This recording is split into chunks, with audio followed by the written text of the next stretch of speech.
Hey everyone, we are going to be talking about Astra Militarum or the Imperial Guard today, so I hope that you guys are ready to, well, not disappoint your commissars, I guess, because, well, we don't want this to happen to us, right? We don't want Yarick aiming his gun at our head, so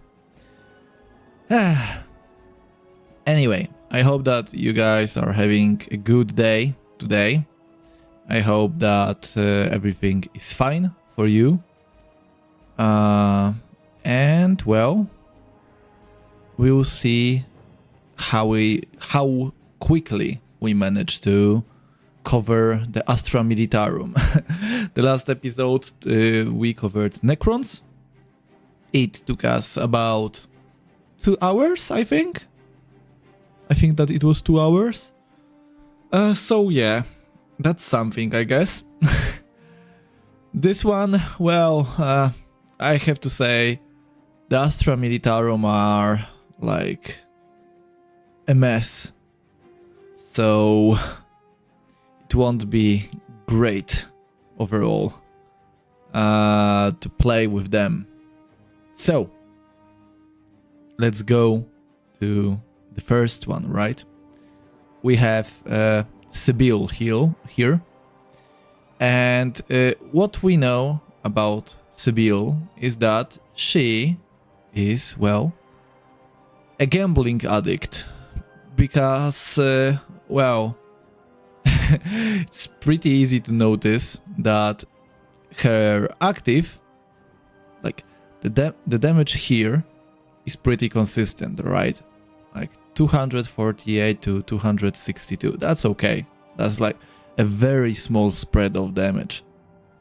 But then you have this part.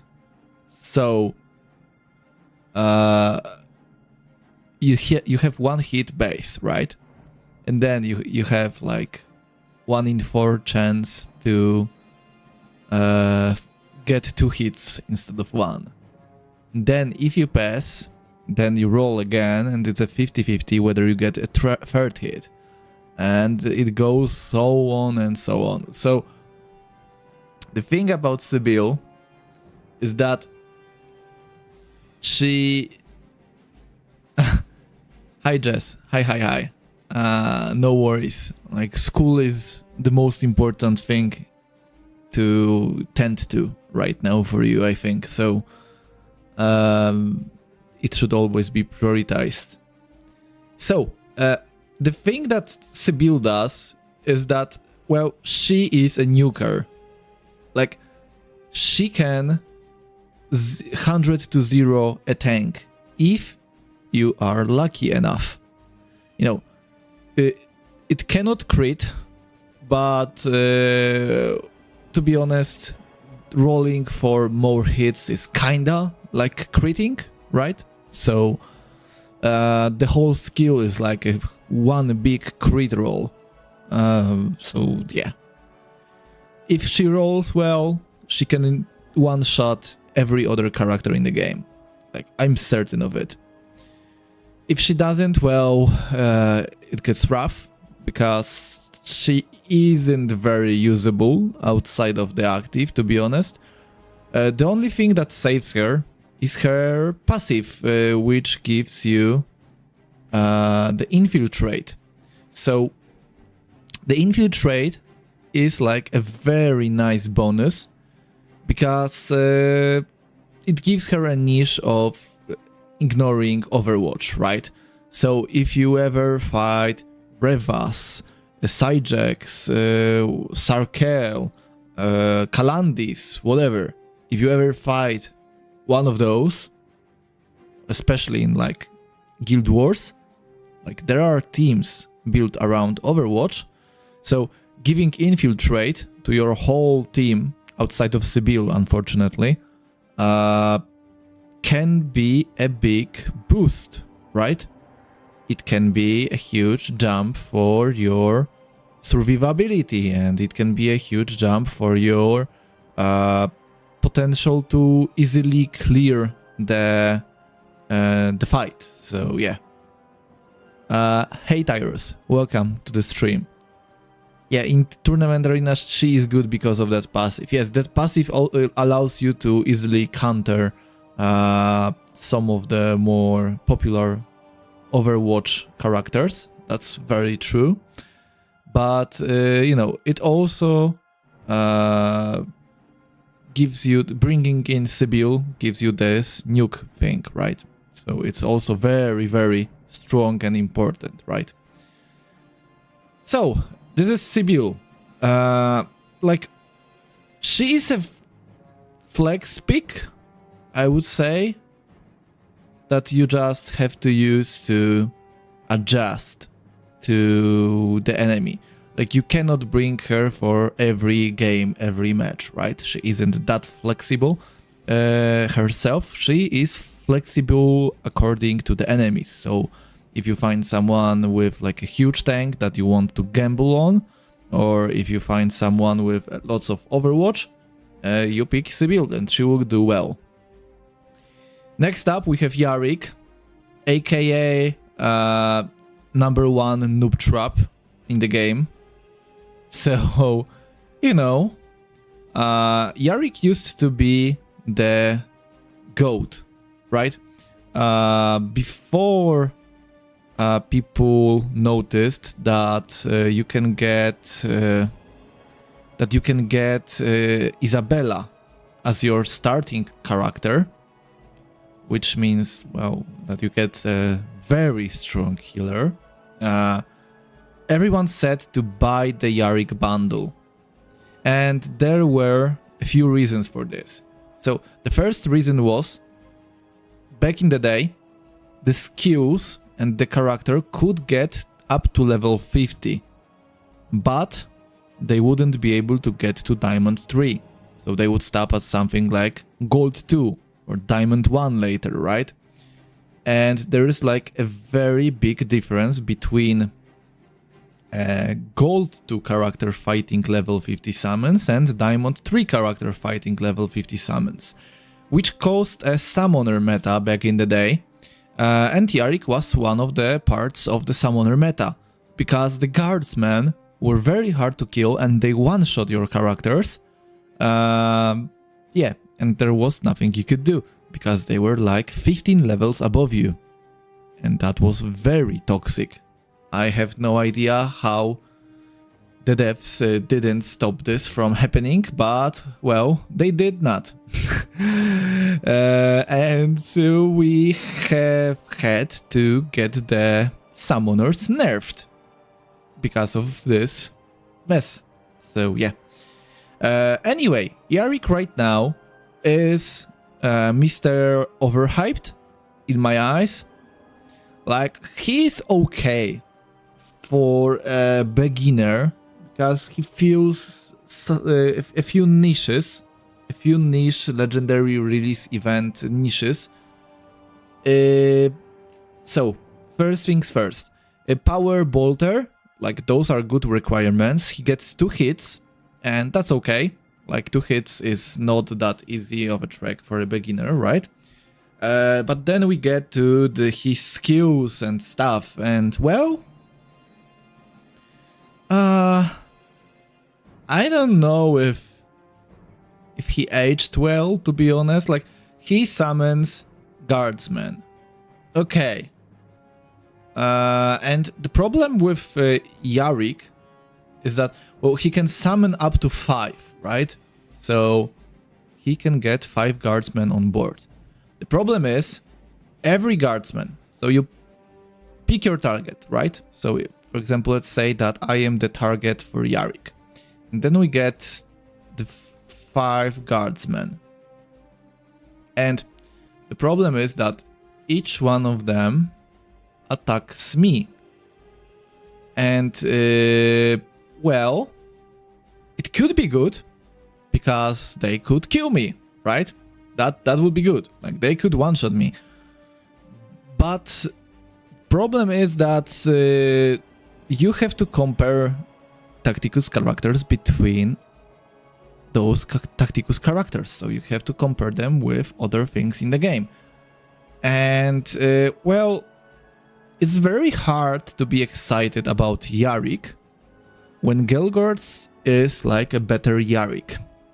Because he summons 2 boys. Okay, Yarick also summons 2, but he can get up to 5. That's great. Like 5 guardsmen. That's value, right? Okay. But the orcs have way more damage. They have more movement. And, well, I think that many of us have seen 1 orc boy or 2 orc boys already one-shotting a target, right? And the difference is that Gelgorts himself also attacks. So Gelgorts gives your team a buff, summons 2 summons that can one-shot a character.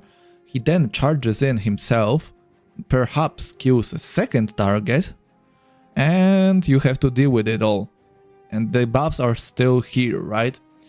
Meanwhile, Yarick, well, he summons 5 guardsmen, and they get buffed by him a bit, yeah, but they only attack 1 target. Yarick doesn't do anything else. That's it. That's not very exciting. That's not very fun, to be honest, because a big problem is that those are 5 guardsmen, right? And the problem is that they want to shoot from range if they want to be usable. But getting 5 guardsmen to shoot from range when they have range 2, like, it's inconsistent in terms of their damage output. It's inconsistent in terms of their pierce ratio. Hello, Jacob. Yeah, if he spawned Chaos Guardsman, he will be annoying after the Black Legion change. That's true. If the target dies, the rest of the Guardsmen don't attack other opponents. Well,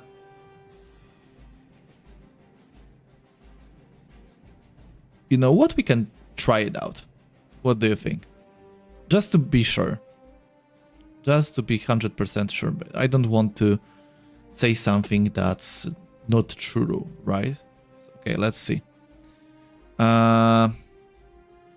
We will go... Where is he? Where is he? Let's see. Yarick, Sibyl, and Kut, I guess. Okay. So, we have this guy right here.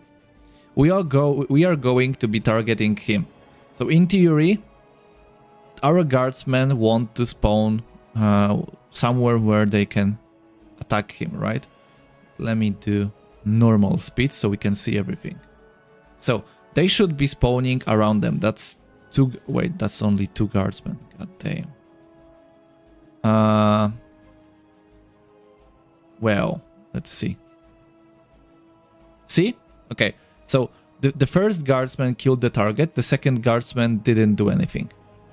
So a big change that could be done to Yarick is to allow guardsmen, like, they should focus down the target that you picked. Yes, they should shoot down the target here. But if the main target dies, they should follow up and shoot other enemies. That should be the case. It's not the case, unfortunately. But, you know, it is what it is. Yeah, and the game on normal speed is true pain. Like, it feels so bad. So bad. Anyway, so that would be a very simple upgrade, especially since, well, the orc boys, for example, already have this kind of AI, right? So it shouldn't be hard to implement it. Anyway, that's Yarick's active. So this is the one change that we could add in, right? It shouldn't be too complicated. It should be pretty simple, to be honest. So I think that it would be a good idea to go for this kind of change. And then we get to his passive, and the passive, well, so friendly units with battle fatigue gain more damage. The first time a friendly unit would flee, it is executed, and all other friendlies get damage upgrade again. So it's like by Jess, so it gets upgraded by like, I don't know, 45%, let's say. Around 45%, right? So the thing is, you have to have a target flee, which means that if your summons are strong enough to, well, not die or something, you aren't getting this passive in terms of like full value, right? And that's bad, because for things like guild rates, you want full value on your skills. Imagine if Raw only did one hit if you didn't do something that requires your mechs to die. That wouldn't be very good, and it's not good here, right? The problem is that Yarick is like, has potential to be playable in a team, and that team would be the Gene Stealers with where is he? Here, with Isaac. So if you bring in Isaac and you bring in Onshi to do a second Isaac, and you bring in Yarick to give all the neophyte hybrids more damage, and you bring in Eldrion and you bring in Vitruvius, it all adds up, and you get like this huge summon swarm with battle fatigue that Yarick buffs. So yeah, me and Sheku also theory crafted the team.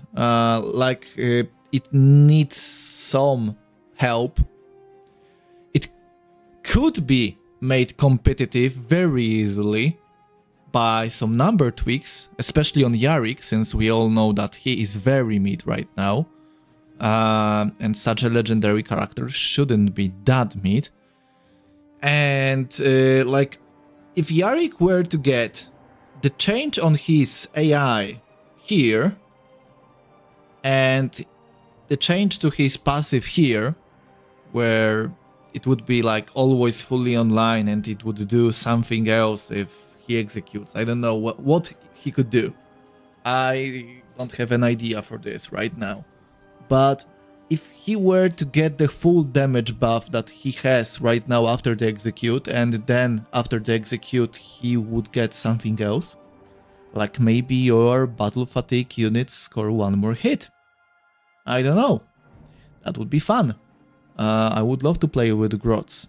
Like those two changes, like changes to Yarick's active AI and some tweaks to his passive, I think that they could make a new guild rate team.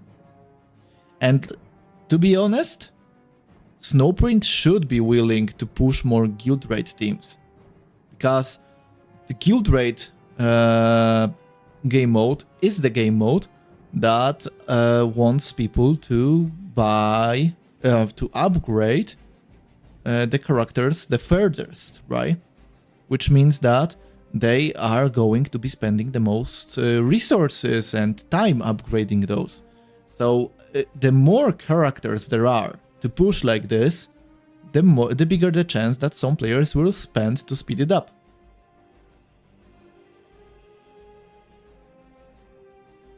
Yeah, his passive is weird because you need to lose 2 units for it, plus it's chance based.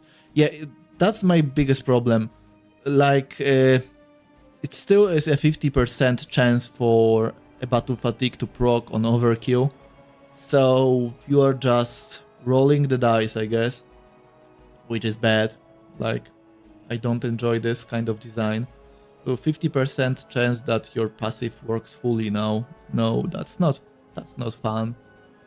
Like, I don't spend so much time and so many resources to have to gamble if my skill works. That's why I like the AdMech team, because they are very consistent once you get the hang of them. Anyway, Yarick could use some changes, and he could be a part of a new guild raid team if Snowprint were willing to shake up the meta more. But I don't think that they are, which is sad. Yeah, and upgrading the active makes the units harder to lose.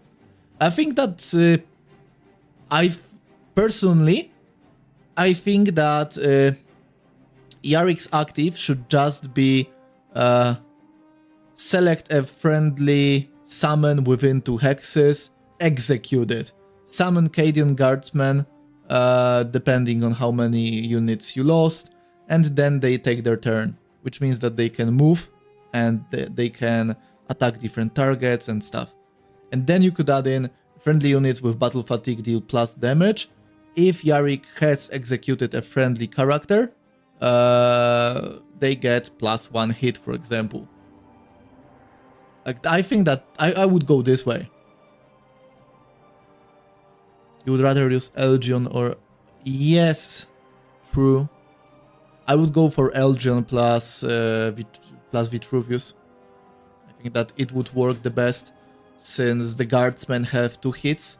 So you go to 3 hits, so that's like a 50% buff with Vitruvius, and then you add in Elgion, which is like 2700 damage for each attack. So that's good. That's my idea. But if I were to change Yarick, I would make him execute on his active.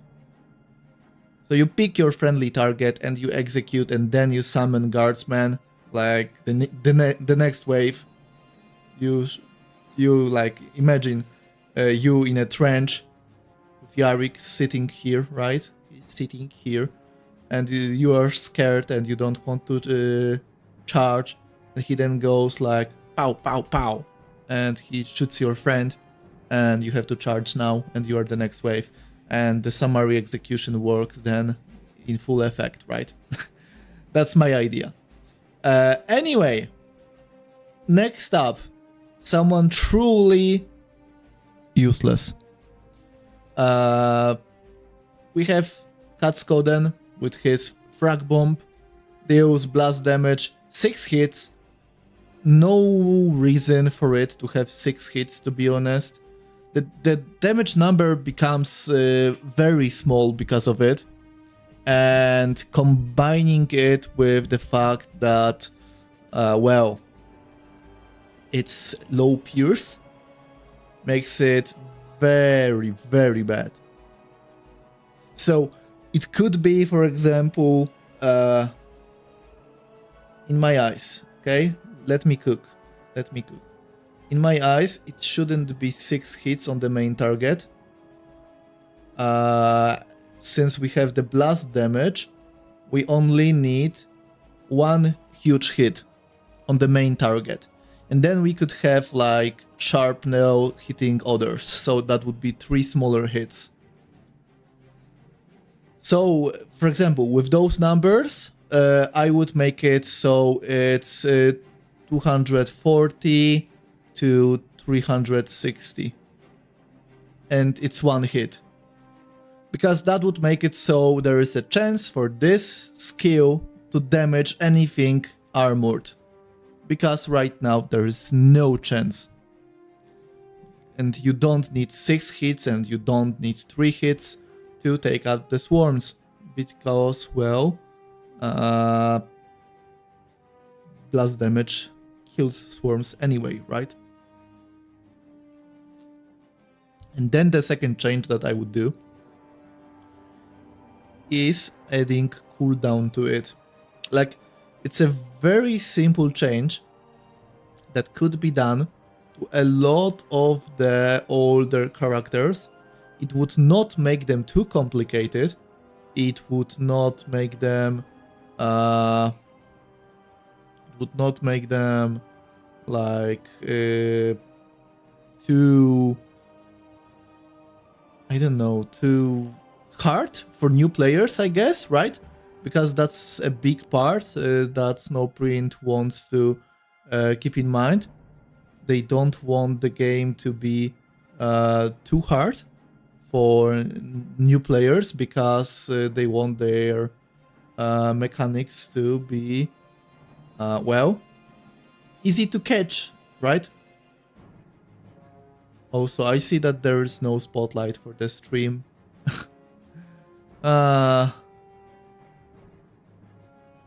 That's why there are like 10 people watching instead of 40. God damn it. I asked for the stream promo like 2 days ago. Why is it not here? Okay, so yes, grenades are thematically the worst option for a cooldown ability. Yes, that's very true. But it's not like he only has 1 grenade on him. He has 3 on him. So maybe we could introduce a new mechanic of maybe giving him charges of his active. So he can, for example, use it 3 times, since he has 3 grenades on his model. And we just need to add in a cooldown between the uses, or maybe we don't even have to do that. No idea. But that could be something to consider. That would be pretty cool, to be honest. And then we have his passive, which is... Holy shit, this is so bad. This passive is so bad. Like, I'm sorry, but if he gets bonus damage on charging, and Angrax also deals more damage when charging, but he also gets bonus hit when the enemy wants to run away from him. Cat doesn't get this. It's so sad. Like, Cat's passive was power crept, but it was power crept on release, right?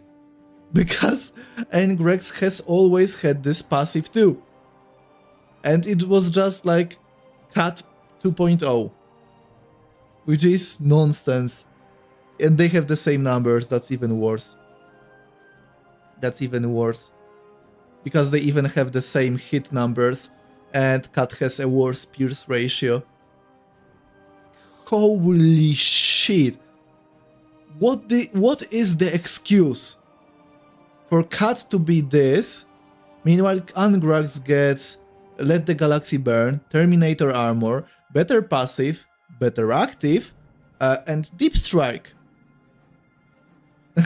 Like, brother.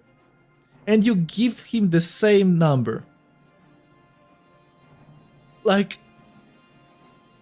if he had more hits, I would understand that he doesn't get the second part of the Angrax passive or something, right?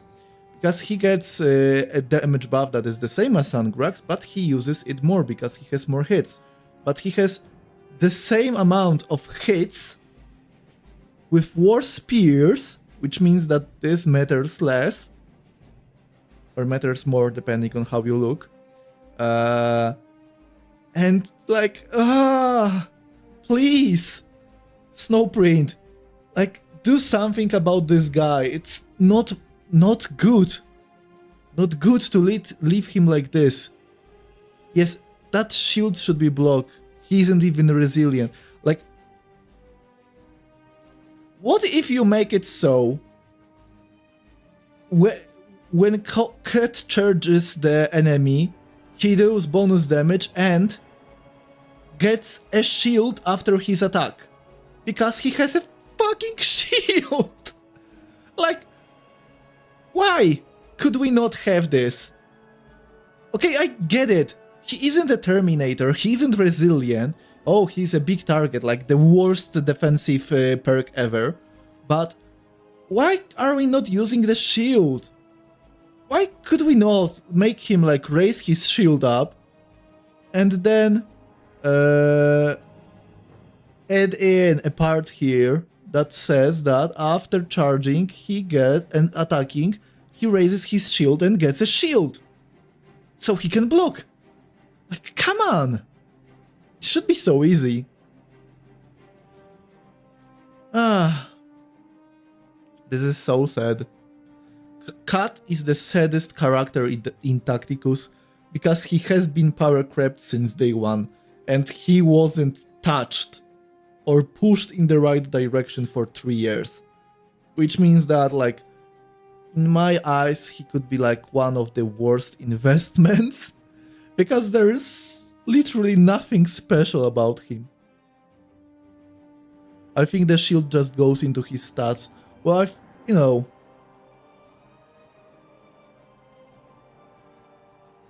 the saddest, I can think of at least half a dozen more. Okay, Certus. I could go with Certus. I could go with Tatmos. That's 2. I could go with Nial. That's 3. Tomakos. 4. Volk. Yeah, I think that I could agree on Volk now. Yeah, the current Volk for sure. I'm not sure whether the next Volk, the updated Volk, will be on the sad list, but right now, yeah, I could add Volk to the sad list. So yeah, I think that you are right. Like 6 characters could be added to the sad list, but Volk at least has some uses. Like some uses. I know that like the shield just goes into his base stats, but I think that the base stats should be done by those 2 items. Like this should be enough, and I think that adding some kind of shielding could be a good idea. Like, Good is arguably the saddest Astra Militarum. I would say Sibyl is better than him. I would agree, 100% agree. Sibyl at least has 2 uses: one-shotting tanks and saving you from Overwatch. Cat, in the meantime, like he deals with a swarm once and has a awful passive. That's it. Oof. That's bad. Anyway, I don't want to get depressed thinking about Kut for too long. Let's get to Thaddeus, which was the Chadius back in the day, right? Like, he was called one of the best investments in the game because he is a campaign character and he was good in tournament arena and he was good in guild raids back in the day. Right now, I'm sorry, like,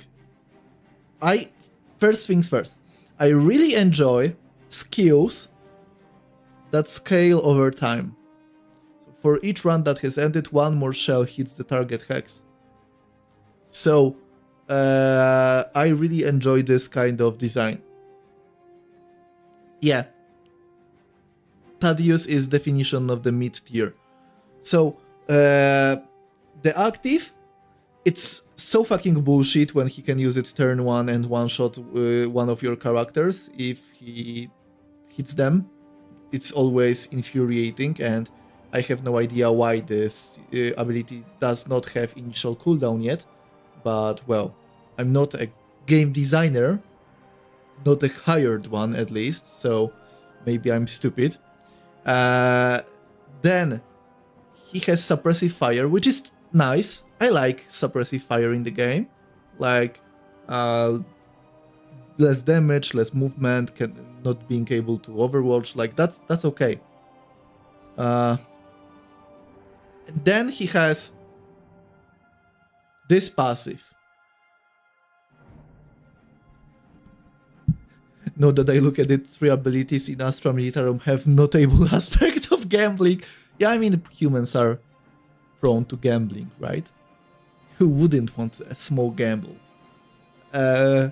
Anyway, the biggest problem with Thaddeus, when looking at this faction together is his passive that basically does nothing for other Astra Militarum units because it only affects the blast cannons or mortars in the campaign when you face him in one mission. That's the only interaction he has on his passive with other Astra Militarum units. Campaign mission. 2 campaign missions because there's also the elite version, right? And does his passive even do much for other characters? No. It does not do much. It used to be good enough back in the day. It used to be noticeable, but in today's era, it's bad. Like, if you want a good ranged damage buff, you most likely will go with Adamatar. Or if you have a multi-hitter, you will go with Eldrion. But yeah, heavy weapons are notoriously single hit, and that's a huge problem because the damage buff is awful for the single hit. It's not good enough. You would prefer a second hit instead of bonus damage, right? So, ew. That's very, very bad. I don't enjoy his kit, okay? The only thing that I like about his kit is the indirect fire. And I wish that we had more of it in the game. Like being able to fire over obstacles and do damage reliably is fun. Especially since so many maps are so hard to read in this game. So having like someone that just looks, okay, I have 3 range, so I can hit everything in range 3. That's good. That's very good. I personally think that Imperial Elgion is a rework Thaddeus would be pretty fun. To be honest, I would like him to upgrade the heavy weapon passive, so make it like trigger twice, and then give the damage and even give heavy weapon users +1 hit. And then maybe it could be good right now. Like that's how far we have gone in power creep.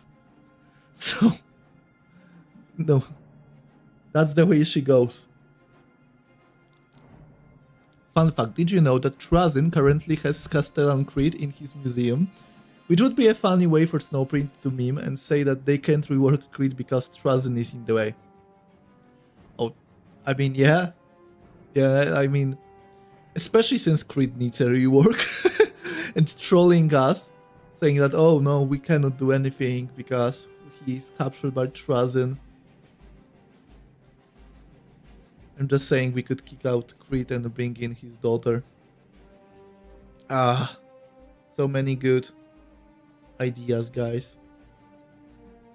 Like, okay, so let's talk about Creed, okay? Because he has problems too. So, he also summons 2 guardsmen like Yarick, but he doesn't get to scale that much, right? So he can't go up to 5.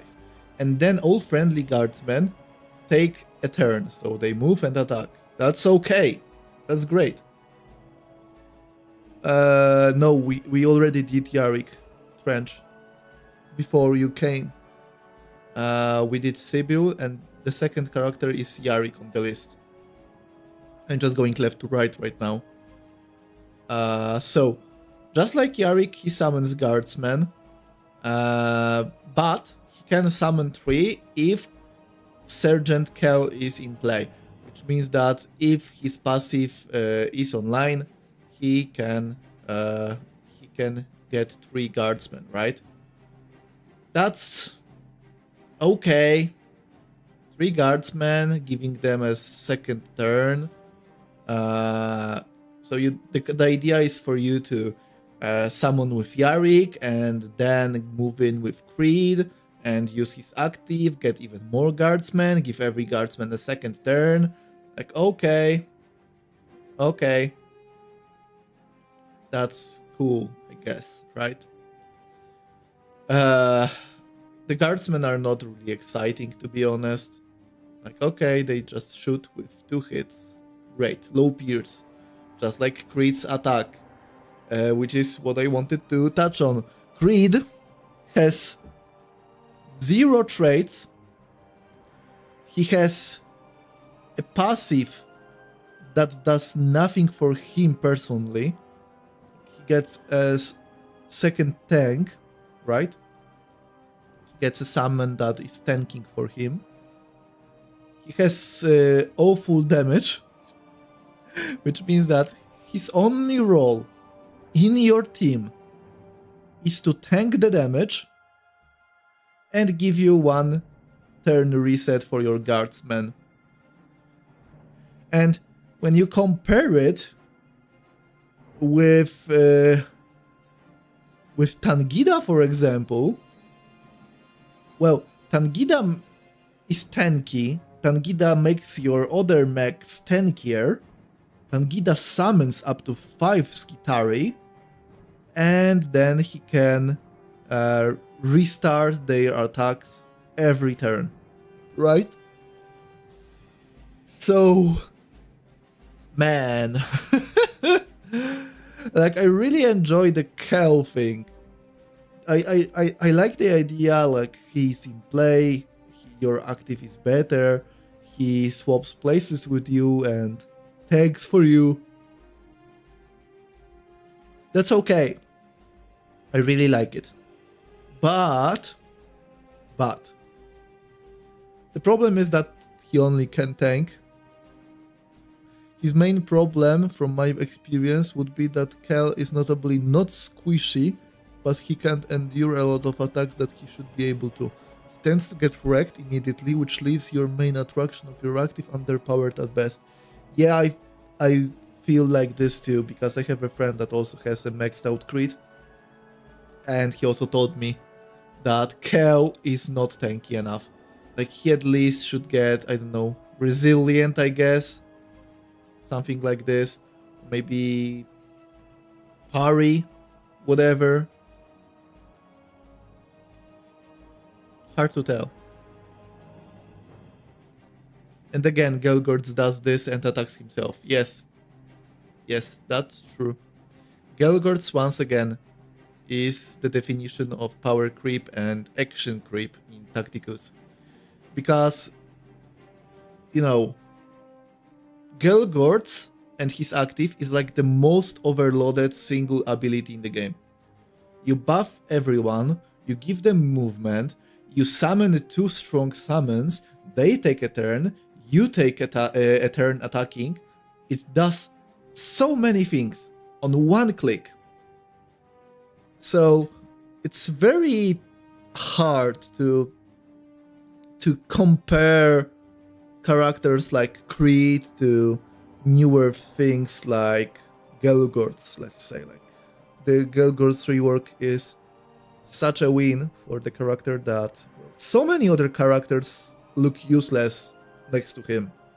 And I can't blame them because, well, I think that Snowprint should do more things to bring those older characters to light. So, buffing them. Yeah, bosses active can buff Carrion. I will say though, Creed's active of reactivating other guardsmen shouldn't be ignored with... Yes, like, that's a big part of Creed. Like, that's the most important part of Creed, the reactivating the guardsmen. I agree. 100% agree. The problem is that if you want to properly set up Yarick, you need your characters, you need your units, Imperial units, to die.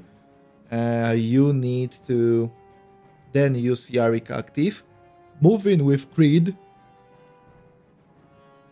I'm sorry. I'm tired. Move in with Creed and then use his active to give them a second turn if you want it to work properly. And, well, it's a lot of setup for a mediocre turn with guardsmen, right? Because guardsmen don't have that much damage to be that worth building around. You know what I mean.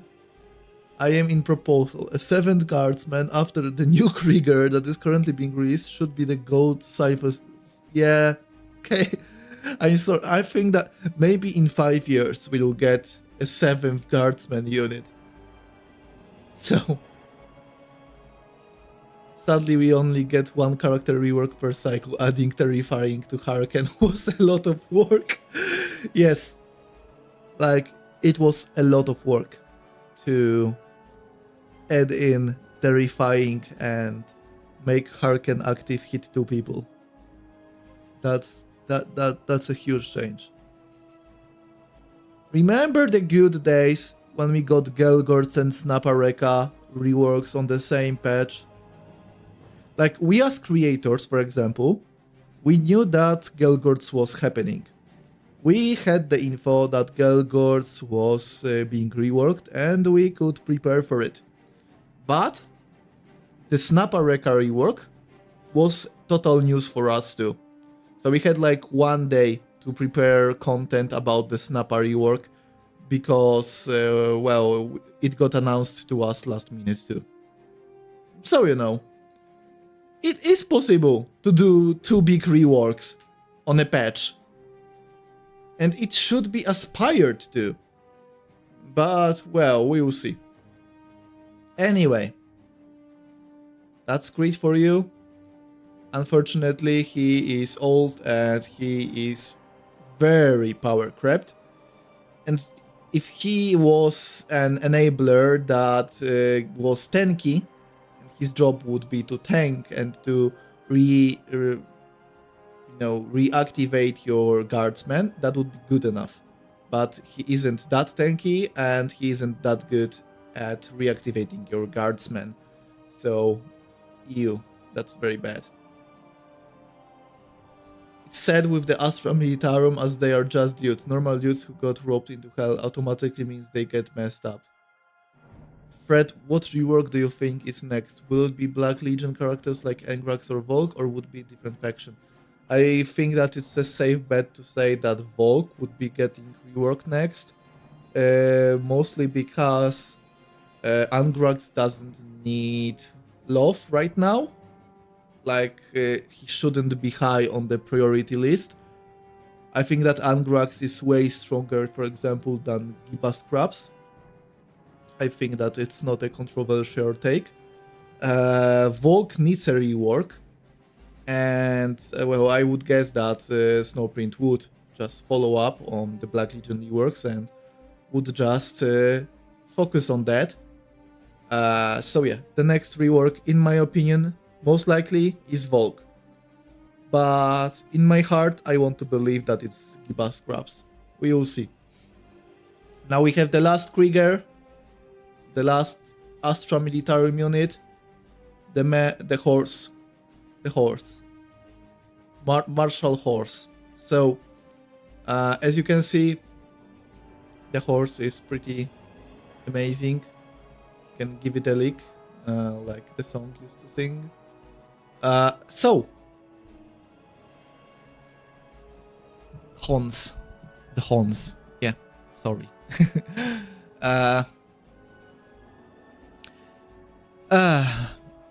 Sergeant Peanut Butter. I don't know if any of you guys watched Brooklyn Nine-Nine, but that's peanut butter for you. Anyway, what he does is he summons Death Riders. And the biggest problem for me is that, yeah, he also scales with your friendly units dying. Justice for Charles Boyle. Yes, yes indeed. Boyle is such an underrated character. Anyway, Death Riders also scale with your allies dying, in a way, right? Because they get more pierce ratio for each friendly unit fighting. And you know, they have physical damage, so it means that their damage number is pretty high. So if you can get this to like 40, 50, 60% pierce in theory, they would nuke your enemy. Especially since they can attack different targets. So they could nuke like a lot of people at the same time. So that would be great. That would be superb. But the problem is that, okay, what I like is that the active basically is like his normal attack and then something, right? So that's good. Like, he gains infiltrate for 1 turn, charges, then they use like a normal attack, and he gets summons on top of it. That's okay. That's like a Gelgord style of active, right? In my eyes. You get a normal attack and you get summons that do shit. Okay. What I really like about Dreyer is his passive. Mostly because of the health regen. I really like... yeah, I think that it's thematic, buffed by people dying. Can be used to charge the flanks after the battle. Yes, it's very thematic. Like, it's very fitting in terms of being thematic. I 100% agree with you on this. The problem is that I'd like to argue against that. It may be thematic, but it arguably is why they are bad. It has to be the sudden thing for Astra Militarum. The campaign trio can do well due to a HP and damage, while the other 3 need deaths and wasting of character summons. Yeah, I think that it's a big problem of Astra Militarum as a faction. Because, for example, let's see. To enable Yarick, you need friendly characters dying, right? Okay. That's something that you can do in theory. But the problem is that you cannot send in the guardsmen on the first 2 turns. And the guardsmen could be the way for you to buff up Yarick, buff up Marshall, and, you know, it would enable the combos. But you have to wait so much for the guardsmen to start coming in. And this could be your meat for the grinder. This could be the thing that enables the synergies. If it would be able to be used on, let's say, even turn 1, the guardsmen are not strong, come on. 1 guardsman on turn 1 wouldn't kill anyone. Out of the legendary characters you don't have yet that are from legendary events, what do you want most to complete those factions? The legendary characters that aren't from legendary events for me, that would be Celestine. No, I don't want her. No, I'm good. I don't need any new legendaries right now. Like, I will grind the legendary release events and I will be fine. No need for legendary drops for me. Sibyl and Thaddeus needs defense from Kut. Kut needs good damage from those 2, but you'll probably sacrifice one of them for the actives of Yaring and Dreyer. Man, imagine if... Like, I know that the icon for heavy weapon is... it's like a bolter, right? But imagine if Kut had heavy weapon. And he would get bonuses from Thaddeus, and he could get bonuses from standing still. Oh, it's only on the range attacks. Okay, never mind. Never mind. Stupid idea. So yeah, Dreyer is like very thematic, but he has problems with the faction design because, well, the faction doesn't have good ways to sink in weak summons to die and buff up your actives. I would really enjoy the faction. Yeah, Crushing Strike, exactly. That would be the thing that would work for good. if he ever were to get buffed. But, you know, I will say Belgrins do get grenade launchers, so it isn't a stupid idea. He got the explosive stick, yeah. Yeah. If he had like a frag launcher instead of a frag bomb, you could say that he could use it on range, for example. I wouldn't oppose that. Anyway, funny thing is that the charging damage should work on the grenade, right?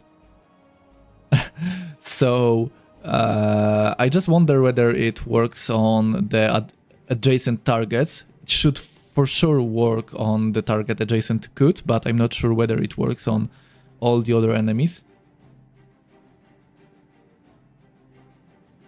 My personal idea is that the Dreyer or Thaddeus should give buffs to Crushing Strike while giving Yarick Crushing Strike for his claw. More team synergy. Yeah, so in terms of team synergy, I think that Yarick getting Crushing Strikes would be fine. Yarick getting... wait, Sibyl? Sibyl could use something like maybe a bigger chance for the hits per guardsman on the battlefield or something, I don't know. Like maybe increase your chances here. Yarick could execute on his active and give better bonuses on the passive. Kut needs some defensive buffs and a way to make his passive and active more interesting, and Sibyl passive should be range 2. I mean, yeah, that could work. I mean, I hate the fact that Sibyl passive does not work on herself. That's one problem.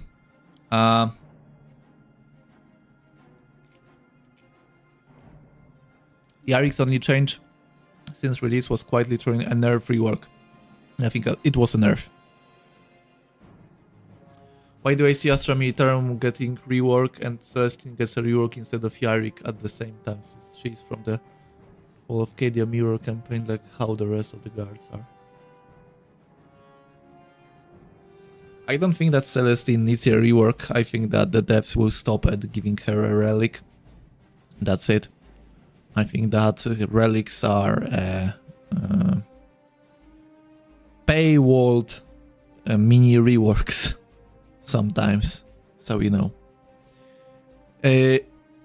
Guys, by the way, I may have something for you today.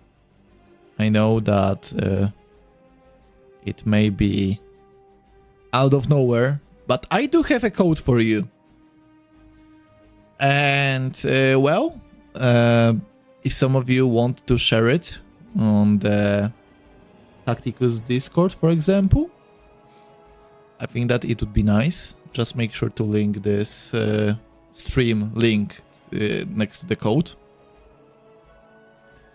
But yeah, let me quickly just, you know, let me quickly do... Have you talked about Malleus? Not yet. I will be talking about Malleus in a second. I just need to give you guys the code. I want to give you guys the code right now because, well, I'm not sure when I will be streaming next time.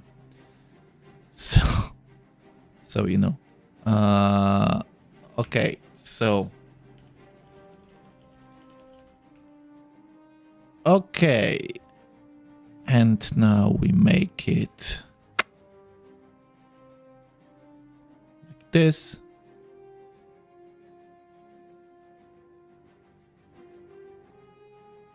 Okay, guys, what you have on your screen right now is my code. The code is 18 months of content. Because, well, you could say that today, let's say it's plus minus 2 days, right? Today is like my 18-month anniversary, let's say, for doing content on YouTube, which is both nostalgic, terrifying, and exciting and sad. It's a mix of emotions, to be honest. So yeah, that's like the code that I prepared for you for this month.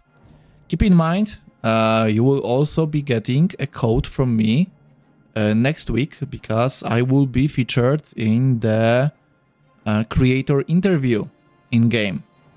So that's it. That's the code. Make sure to redeem it, because I will be removing it from the screen in a second.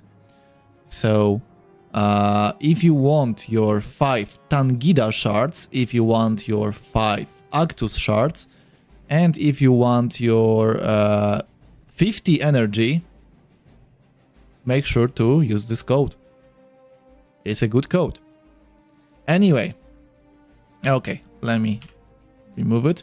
Okay. So, let's go.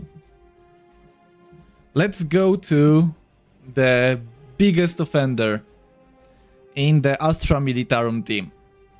Like Trench Blazer said in the chat, we are going to be talking about the worst machine of war in the game since release to this day, in my eyes. So, I was always right about this machine. I always said that it looks overhyped, that it is very specific, needs a lot of setup to be enabled, is useless for guild raids, does not bring good enough synergies for anyone, and yet some other people before the launch of the Machines of War tried to hype it up.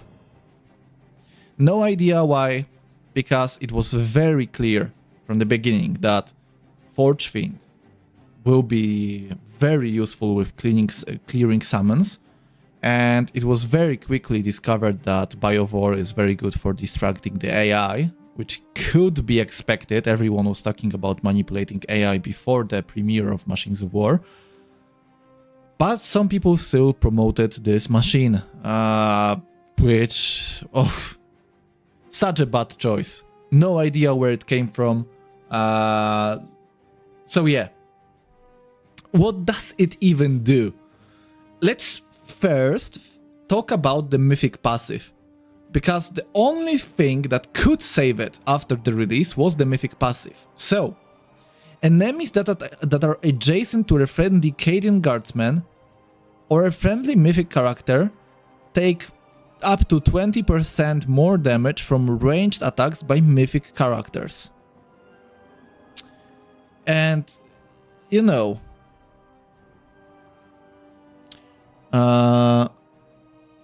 what does it mean? It means that if we ever get a ranged meta guild raid team, the Malleus will be a core part of it, because, well, you can just take your Mythic Adamatar, put him next... yeah, it says 10 right now, but it scales from 10 to 20. So if you have it at max level, it's 20%. And you know, the idea for this right now, the only good idea, is to bring in Adamatar. So you bring in Adamatar, and then you spam ranged damage dealers, and they get 20% more damage on top of every buff that you apply, right? So you bring in Maugan Ra, you bring in Chiron, you bring in Adamatar, you bring in this Malleus rocket launcher, and then you also have 2 more slots. So let's be crazy, you bring in Volk, and you then bring in 1 more buffer, I guess, maybe Eldrion, or maybe something else, no idea. That's the idea behind the team, right? Adamatar is the one that enables this passive.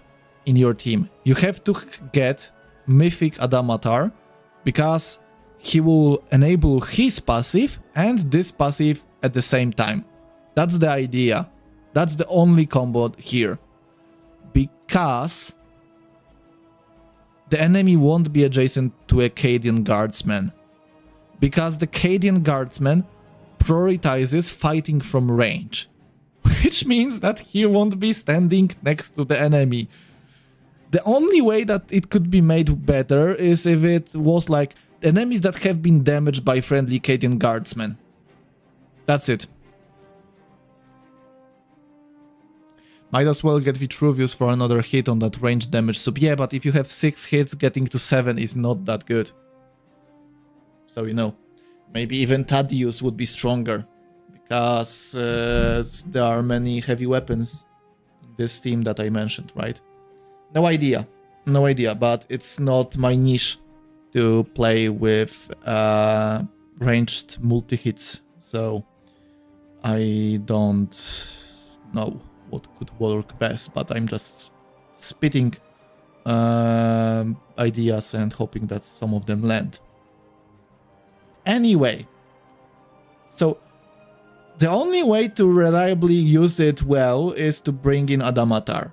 Let's be honest. That's the only reason to upgrade this passive. Blue Star Malleus, active passive level 1, but it is a blue star already. Yeah, I mean, I'm not ranking it up just because. Then we have the active. So you can use it on round 2. Which, to be honest, I don't really understand. Because you have to wait 1 turn until it hits. And the enemy can see where you mark the ground. So maybe a good idea would be to make it round 1 usable. Especially since we already have Thaddeus that can use his active on round 1. And it can hit your targets on round 1. And in the meantime, this can't?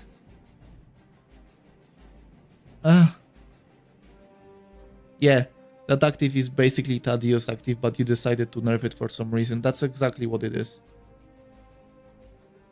Like,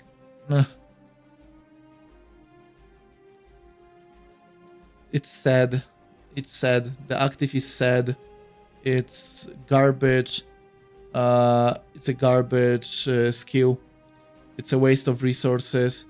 It doesn't do good damage. It is very delayed.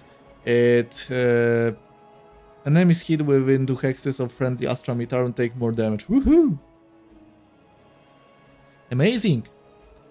They take more damage if you have your units next to them. Great. Your weak units that are very easy to kill. Good stuff. And then the free ability is that since round 3, that's the huge part, it's round 3, you can spawn in 1 guardsman per round. To be honest, this could be deleted and it would still be fine. Like, I don't know why it's 2 rounds. 1 round I could get behind, but 2? I feel like it's just to make the free ability not good enough to use for most people. Like, you know, they don't want the free ability to be that good because they want you to use the munition. Because using munition gives them potentially more spenders. And that means more money. And the problem is that this active is also awful. Yet the Biover gets immediate usage. Yes. That's true. The difference is that in theory, the Guardsman could damage you on turn 1. Because you move in, for example, with Marshal, and you move those 4 hexes, and then you use the Malleus on the Marshal, and it spawns the Guardsman. The Guardsman then moves and attacks. You know, the Biospore Mine cannot damage you on turn 1. This could, but I don't see it as a problem because the guardsmen don't have good damage output. It's not a problem. Like, so what? That you can get hit by a single guardsman on turn 1. Who cares? Come on! Just... This should be removed. This shouldn't be here. There should be no initial cooldown. And the same goes for this. There's no need for this. I will point out, even if there was no round limit, there is a problem. You can only summon those Cadians from friendly units. Yes. Indeed. I would even make it so, to be honest, I would even make it so, you summon a Cadian Guardsman, you do it on turn 1, but you can only use it on a friendly character instead of unit.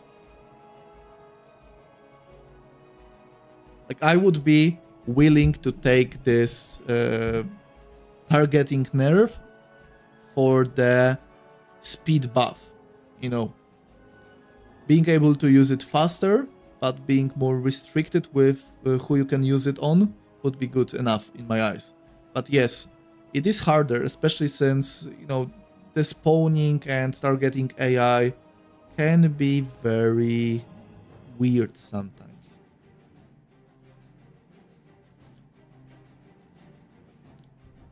They could change use on characters that haven't moved yet and use turn 1.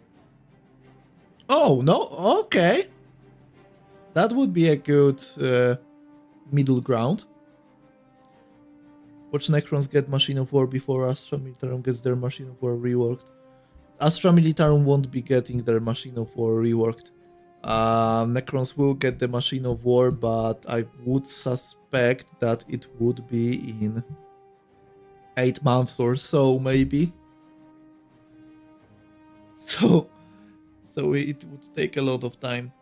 You can notice that the only factions that are getting the Machines of War right now are the factions that were in the game since the release.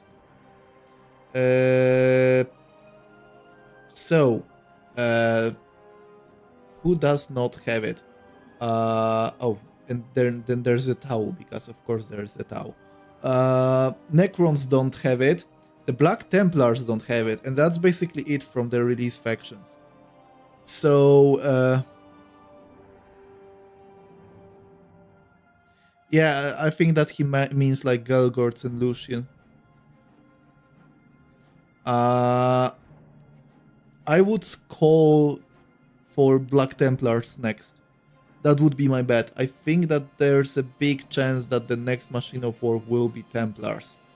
But if Black Templars was added a short time after the game got out. No. Black Templars were in the game, were added to the game after the reset. Because the Octarius campaign wait. Oh, you may be right. The Octarius was an update, I think. Yeah, okay. I think that Octarius was an update. Was it on release? No idea. Anyway, if I were to say who is getting the next Machine of War, it would be either Black Templars or Thousand Suns. But I cannot tell. I cannot explain why I feel like the Thousand Suns might be getting a Machine of War. I have no idea. But the gut feeling just is like this for me.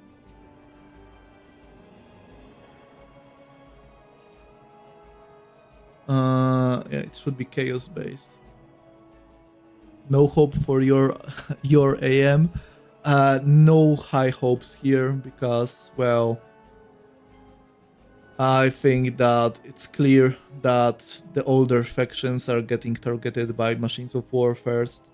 And I would expect the same to be the case for the 6th characters, because that's the idea that they can spice the older factions up. But you know, we will see. We will see how it goes. Anyway, in summary, what we could do to fix Astra Militarum. First things first, more synergies. We need more synergies. Sibyl, I'm surprised to say it, out of them all,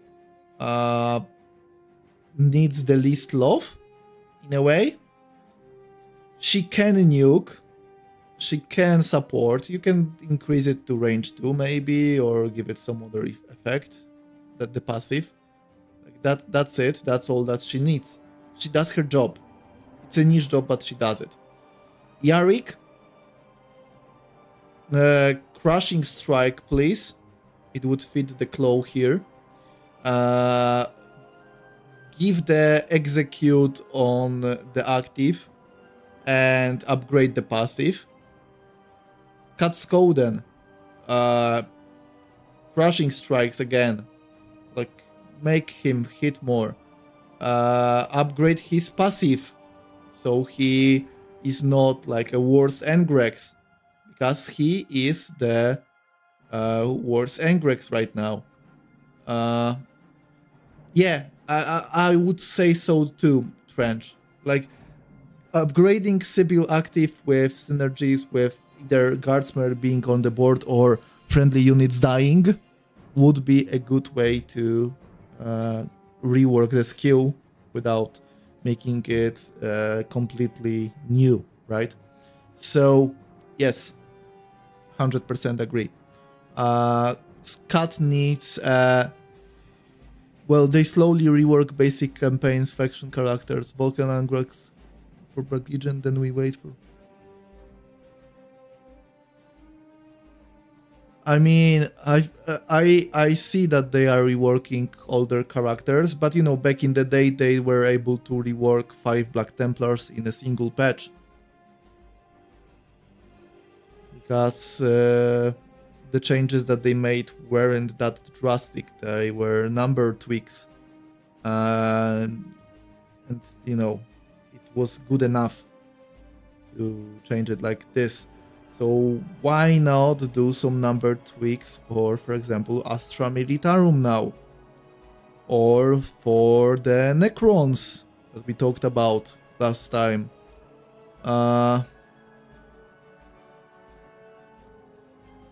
Golden Ruby, I am not going to be doing that.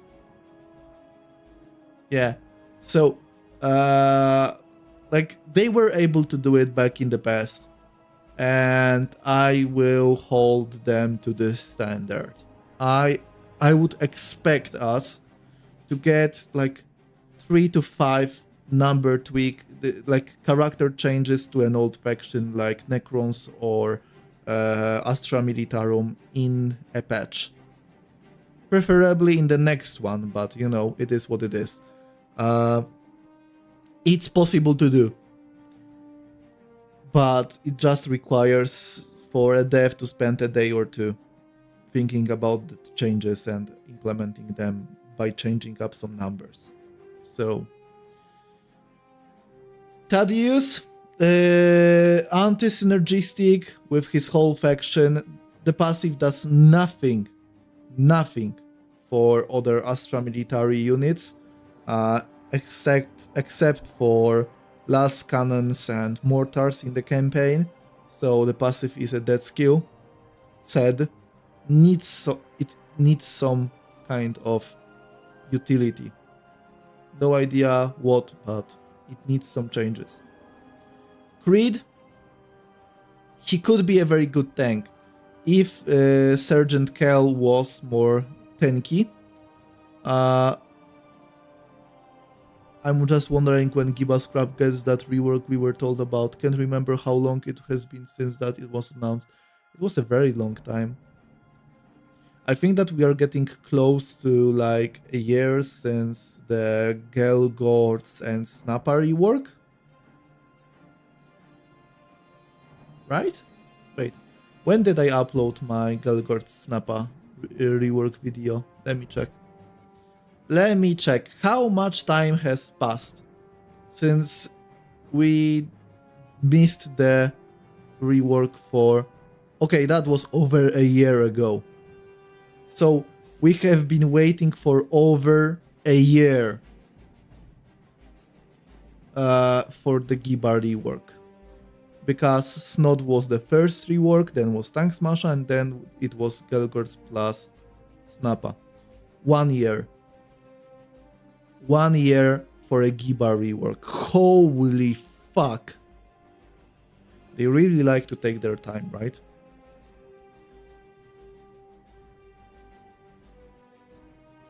Yeah, 1,000 Sons, then Templars, then Necrons. I would like this to happen. I would be up for this.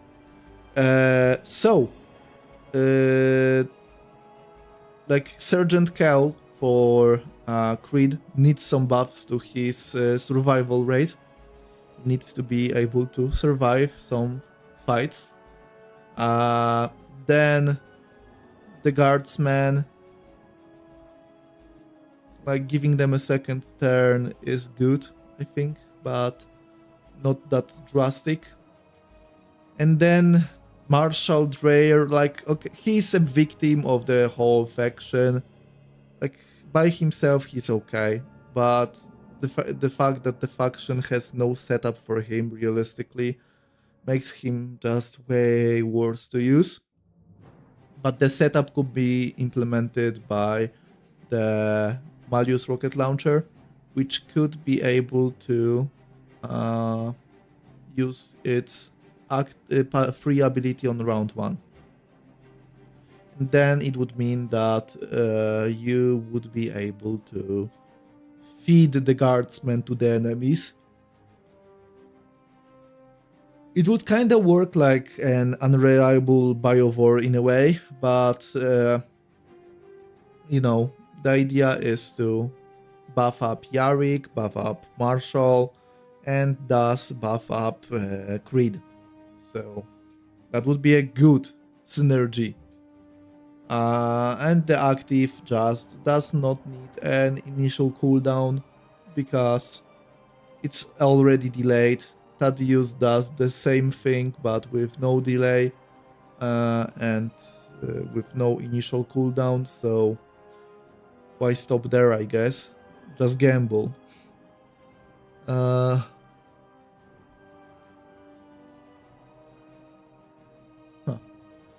Anyway, that's it for the Astra Militarum. That's all that we have here. Oh my god. I have to say, I really hope that Snowprint does something about the Astra Militarum. And I hope that it's quick, sooner than later. Because they are an abysmal faction. Like, there are not many things that work for them, and has to be the satisfaction you have reviewed so far. Yes, I think that it's safe to say that it is the saddest faction yet, which explains why we got through it in like 80 minutes instead of like 120 or so. Like, it's sad. The whole faction is sad, and the fact... I'm sorry, I will let me rant for a moment. I also ranted a bit yesterday on stream, but I think that it's sad that we have this game where we are getting 1 or 2 characters per season, and we are getting amazing new deals, like paying $20 for a pack for a single event, or $25 or whatever, to get some more shards to unlock a single character. And in the meantime, the old characters that could be tweaked by the numbers in order to be viable, at least partially, are getting left in the dust. And the fact that it has been over a year since the Gelgorts and Snappa Reka rework, and we were told that Giba Scraps will be getting a rework too, but he's just going to get stuck in just like a temporary buff, right?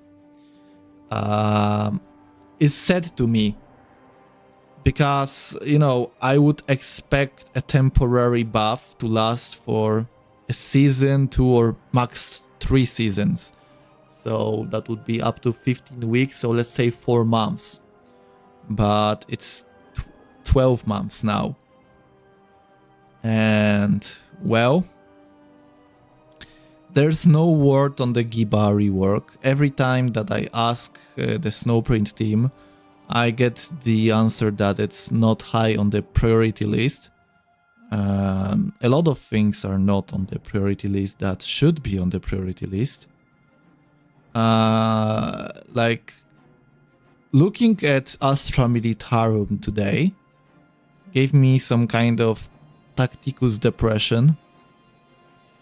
Because while I'm not like a huge Imperial Guard fanboy or lore fan or whatever, I am a guy that really enjoys game design and game balance discussions, and I really like to bring some ideas and thoughts to the table. And well, the fact that those guys, Sibyl, Kut, Yarick, Thaddeus, Creed, Malleus even, are so bad, and there is nothing being done about it for 3 years now. It's depressing, you know? Like, I'm not sure if I'm going to be spending any more money on Tacticus in the future. Because, well, changing up Katskoden to have like better numbers or be more interesting to use, because right now he's a disgrace to the whole faction, should be easy to do. Like, we talked about it on stream. Just give the guy one big blast on the main target, keep the small blast around it, and give him something more on his passive. So, for example, it's a shield after the charge. And that's it. That's all that he needs to be more interesting, more usable. It's not much. And yet, it looks like it's still too much to ask for. Which is depressing, to be honest. We are not getting things that are easy to do. Usually means they put it off for later. They gotta work on hard stuff as top priority to get it done. Yeah, but what's the hard stuff? What's the hard stuff in Tacticus? A new character? Like, I wouldn't call it the hard stuff. It's like the biggest money maker. So it's the stuff that they have to make. The Mythic system was high on their priority list and it was hard to pull off. It was, from what I heard, the Mythic system was in works for a long time. But it's not a system that's like a huge overhaul of the gameplay. It's a system that's a huge overhaul of the monetization scheme of the game. So, you know, the fact that we are not getting reworked missions for character release events, the fact that we still are getting locked out of a guild war for the last 20 minutes when those calculations could happen literally after the timer ends. The fact that we are still having problems with energy hoarding on leaderboards. The fact that old characters are barely getting any help. The fact that, well, equipment swapping is still not a thing and has been asked for 3 years. The fact that they said that they won't be adding new campaigns, but then they started adding campaign events that just come back every so often, and they can monetize the packs inside them. Instead of reworking the campaign system in the game to work more like this, and it's just more characters, more characters, more characters. Barely any meaningful content. So, you know, it's bittersweet. Current state of Tacticus. Yeah, I wanna defend Snorpin, but yeah, some of this stuff is too greedy even for me. Yeah. Like, I'm, you know, the pricing of the bundles is one thing, because if someone spends so much money on a mobile game, that's on them.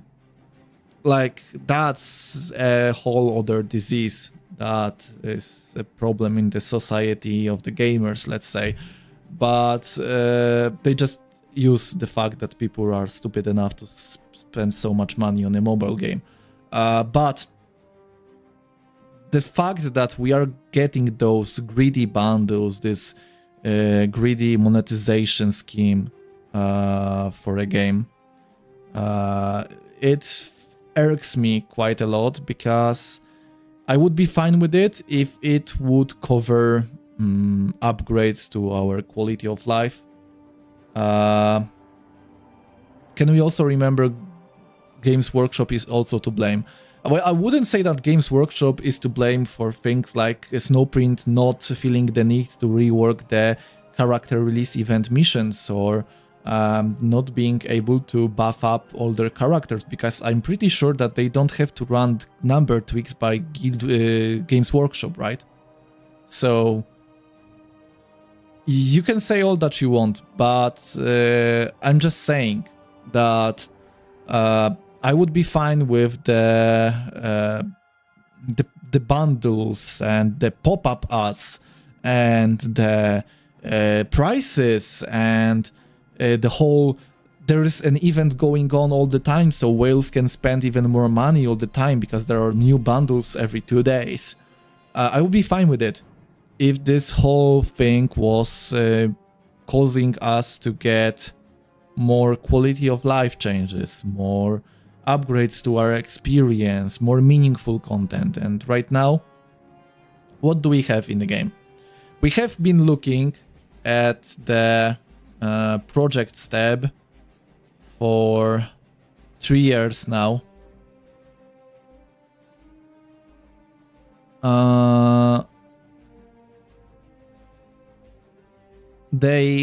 We have been looking at the projects tab for 3 years now, still coming soon, right? So I don't think that we can expect it to be out.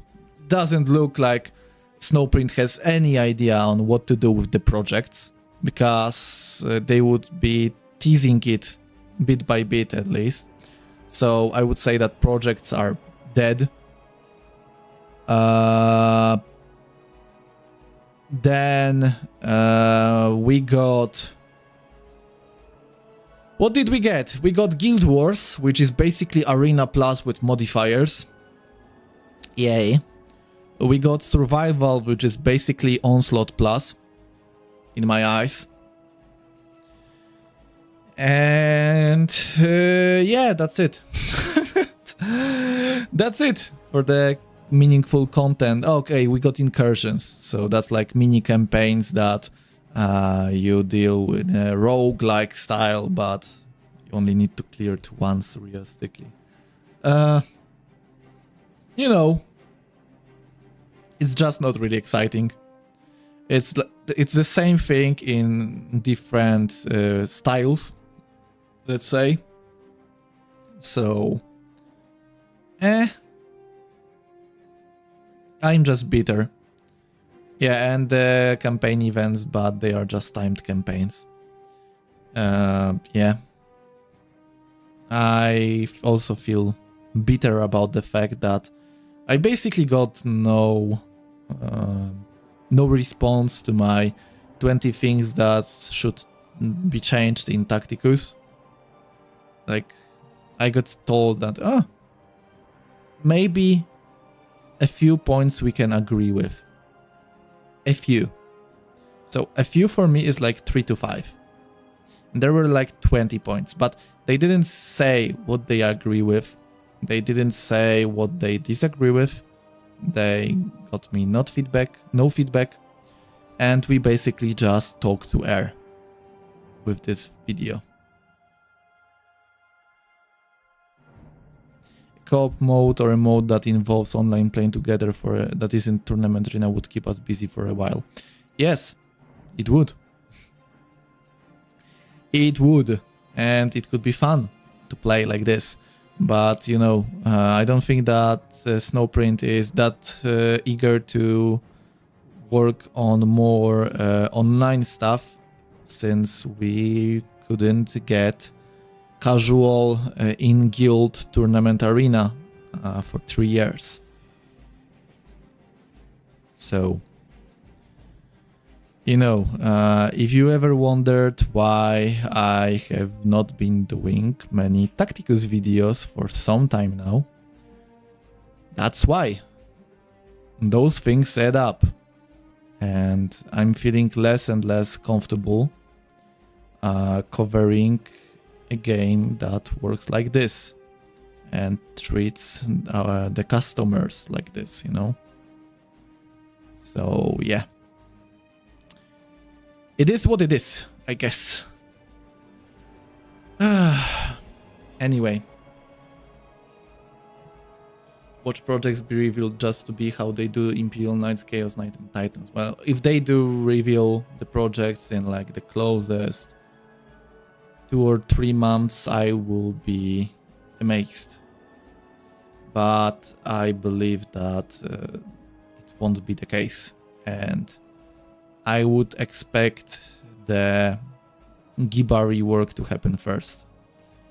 And the fact that the Giba rework has not happened yet, and it has been over a year since they did the Gelgord Snapper rework. It's just sad.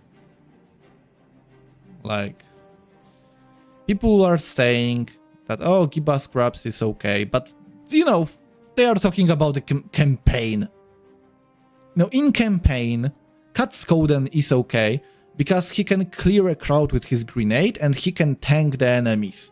Yay! We should not buff Katskoden, right? Because he's okay in the campaign. There's no need to buff him up. That's such a bad argument. Because when you play the tournament arena with the faction wars and you used all the orcs, the difference between Giba and every other orc is so huge in terms of the power level. Like, he needs the rework. The get stuck in change is like a band-aid right now, but it's not worth much. So yeah. Anyway.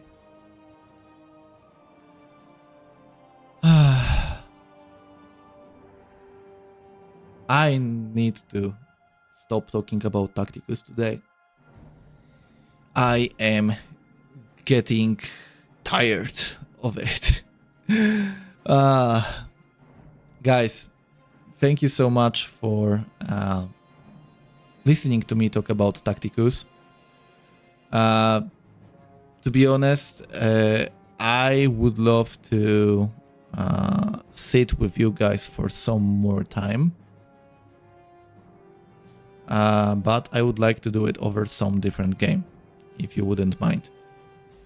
So if you guys want to stay with me, I will set up like a game of TFT, let's say 1 or 2 games of TFT, and we can talk about everything in the meantime. We can can talk about stuff, life, and everything. Let's see. Can I set it up? Rest easy, my friend. Such small games can take such a large toll. Yeah, when a game feels like a job to you, you know, I make money off Tacticus, that's true, but I mean like a player perspective, right? So there are a lot of people that feel like Tacticus is their like part-time job because they need to spend so much time grinding things like Onslaught, Arena, Scrap Run, legendary events, survivals. It takes out so much time of your life. And I have been playing so many fun games lately. I have been playing Megabong. I made a video for my channel about it. Barely any of my like old viewers watched it. 30 to 50 people maybe. But it gathered like over 3,000 views from new people, so that's okay. Anyway, wait, let me set it up quickly. Here it is, here I am. And now we add in this and this. Here.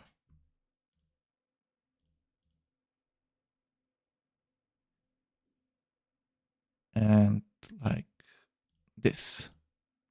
Haha! Here I am.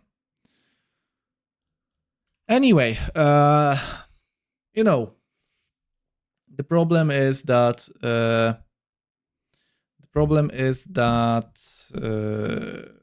I have been playing some games that are truly meant to be fun. In a way that's, you know, for example, Borderlands 4. It is a game where you also have to grind stuff in order to power up. So kinda like Tacticus, right?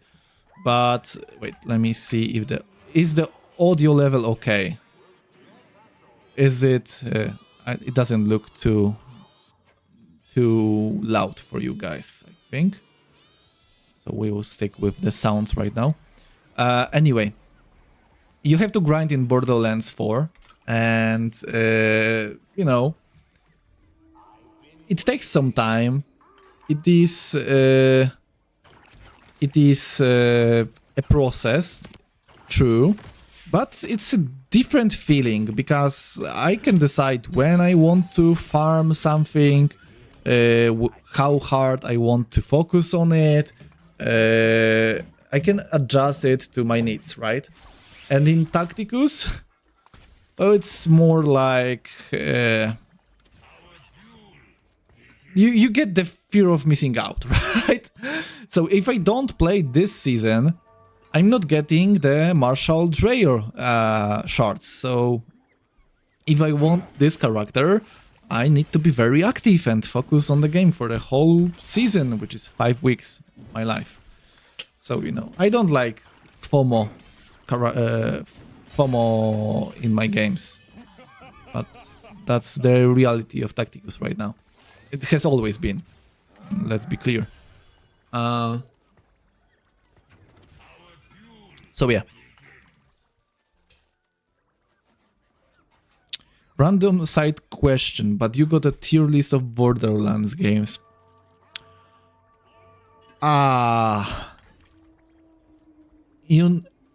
Okay, it depends on what you are asking me. Are you experienced with Borderlands games and want to know my opinion on them? Or do you want me to recommend a game to start with? Because those are two different things, right? Also, Golden Rabbi, Dawn of War 4 has revealed factions, Necrons, Admech, Space Marines, Dark Angels, Orcs? Oh, okay, that's... Huh.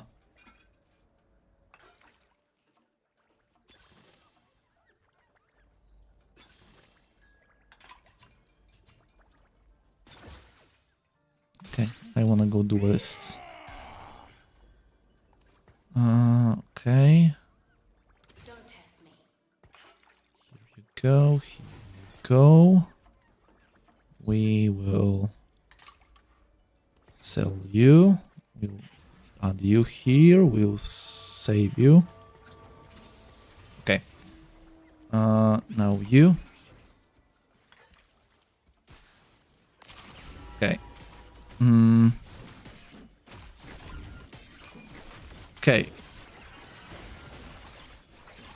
I mean, the faction lineup for Dawn of War 4 seems good if it sticks like this, if they expand on it. I think that the game has potential. We will see how it works in the long run. But regarding the Borderlands games, there's one problem. Wait, oh, it's 3 argument. Oh, fuck, I didn't notice.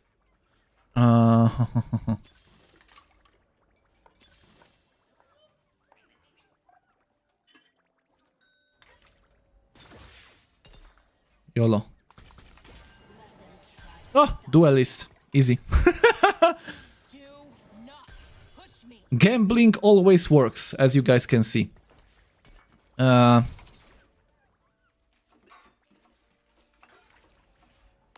Okay, we'll go for this. And wait, she needs Ginsu. That's bad. Okay, I don't need you. I need you, and I need you. Okay, so the biggest problem for me with Borderlands games and tier listing them is that I did not play the Wonderlands game. So, you know, I have experience with every Borderlands game outside of Wonderlands. So, for Borderlands, like, to be honest, in the days where they came out, every Borderlands game has been a blast to me. Because I was like, early teen. Oh, fuck. For the next stage, you only get 2 bench slots. No.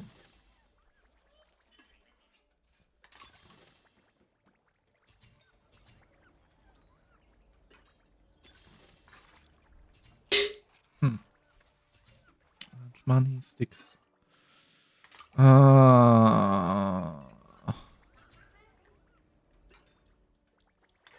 Let's see. We'll see.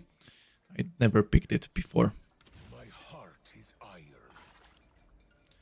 Is she stacking? She is stacking. Okay.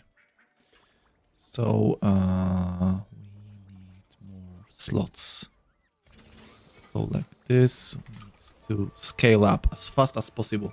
Anyway.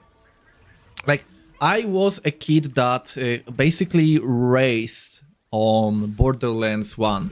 I remember when I played it on my Xbox 360 in my like small room with a old TV and everything. Like, it was an experience. And I gotta say that back in the day, Borderlands 1 was such an amazing experience to me. Like, I remember waiting for every DLC to release. I remember grinding the game up to the max level. I wasn't that into the game to like research stuff on YouTube. It was like different age back in the day too. Different age of YouTube, I mean. But, you know, it was a very fun experience overall. And I kind of wish that it will sound, you know, weird. I wish that I could go back to the experience with Borderlands 1 that I had, which basically was like my very first looter shooter game ever. Like, it basically started the genre to go popular, right? But I kind of wish that I could go back to the times where the Borderlands 1 gameplay was a peak experience to me. Because right now, if I were to go back to Borderlands 1, yeah, the atmosphere would be great. the word, the jokes would still hold up. But, you know, it wouldn't be that great in terms of stuff like the gameplay loop. Because the gunplay in the future games and the gun diversity is way more fun, right? And that's a big difference between those. So I feel like Borderlands 1. You willing to jump into the warp to head back in time? I mean, I would consider it. I'm not saying no. If there was a 50-50% chance, I would risk it. Anyway, what I wanted to... Wait, let me move my avatar to the right a little, because I think that he is a bit too... Oh, no. Not like this. You go. Come on, move you. Why can I not move him? Oh, here you are. Okay. That's better.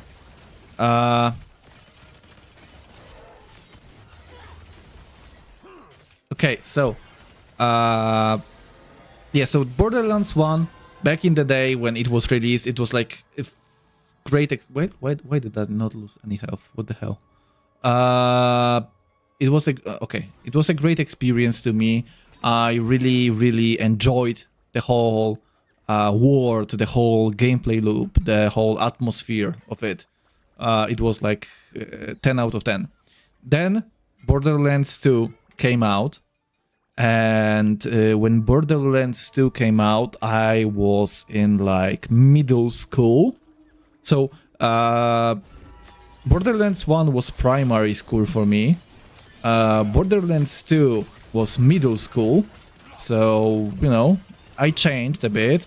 The humor in Borderlands 2 was a little bit more edgy, let's say, so that fit my age. It was like a match made in heaven in this case. And then, you know, I played the hell out of it. I enjoyed all of the DLCs for it. To be honest, I did not play any of the small DLCs, like the... what were they called?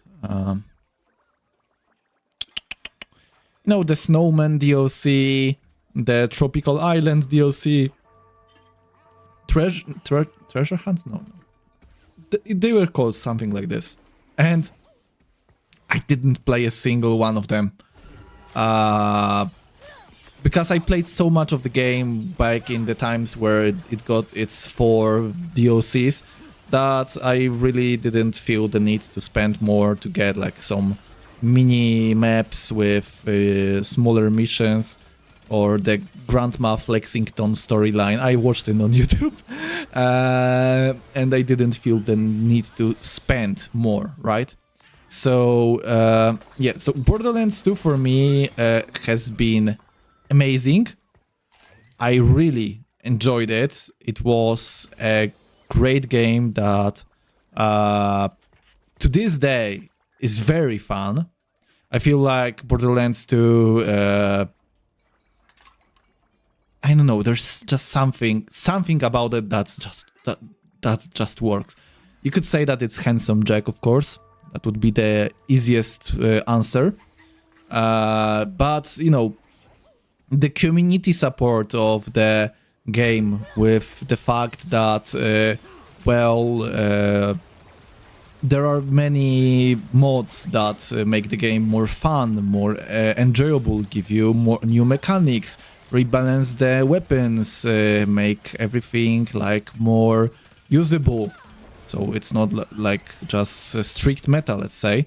That's great. And I really enjoyed it.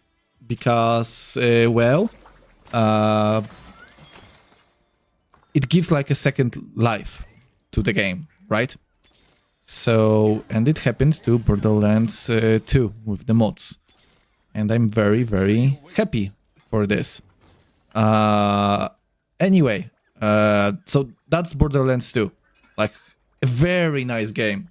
I played it on my Xbox 360. I played it on PC. I played it with my girlfriend like half a year ago or something, because I introduced her to the universe with Borderlands 2. And it still is fun. Like, I didn't feel bad playing it. Unlike like going back to Borderlands 1, it would feel a little bit too stiff. So speaking of newer titles, like we have the pre-sequel, which is basically like Borderlands 2 but with some new stuff, right? And that's good enough in my eyes, because well, it was fresh with the mechanics. It just kinda is a victim of itself in a way, because well, the game was very fun to play, and the lasers and the maps and the butt slams and everything, it was fine to play with. But you know, it's just something about oversaturation maybe of the Borderlands 2 formula in a way. No idea. Like, I like the storyline. The DLC was amazing, so it's hard to tell for me what really went wrong with it. Like, I'm not expert enough in this kind of stuff to be able to tell you why was the pre-sequel perceived like this, right? And then we had Borderlands 3. And Borderlands 3 was the game that released when I was at university. So Borderlands 1 was my primary school. Borderlands 2 was my middle school. Pre-sequel was my high school. And Borderlands 3 was my university. Some of you may know, some of you may not know, I studied pharmacy in Gdańsk, so I'm from Poland. So it was 6 years of uni for me, and I remember when Borderlands 3 was announced, and I was so hyped for the game, like so hyped. And I still think that it's a great game, like really good game overall. So Borderlands 3, in terms of like the gameplay pattern, like the feeling of the gameplay, it is amazing. Like, I think that it kinda revolutionized the gameplay loop for the series. Basically by making the game way more dynamic and more responsive to what you are doing in terms of the gunplay and the movement. And you know, it can be felt even to this day, because well, Borderlands 4 is basically Borderlands 3 but with few more things happening, so like grapple hooks or maybe things like jetpacks, right? So it's like a proper mix of old and new, let's say. So yeah, Borderlands 3 was the like biggest jump in terms of like the gameplay loop for me, and I think that if the story was good, which it is not, like I really enjoyed the locations, I really enjoyed the gunplay, I really enjoyed the DLCs, I really enjoyed the wait, give me a second, I need to build up my team.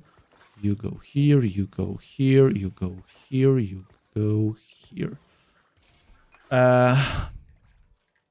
I think that a lot of problems with Borderlands 3 comes from the very weak main plot. which is sad because the rest of the game is great.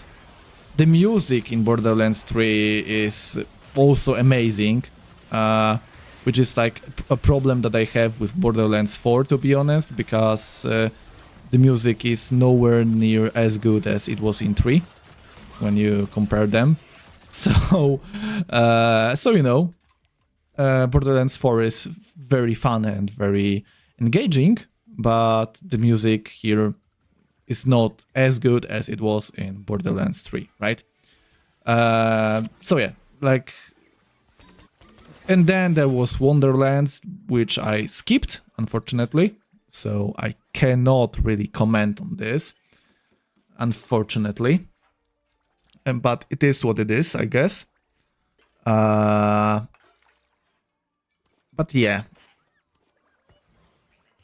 Then it was Borderlands 4. So Borderlands 4, like, I rate very highly, because I think that it's just very fun and very fresh.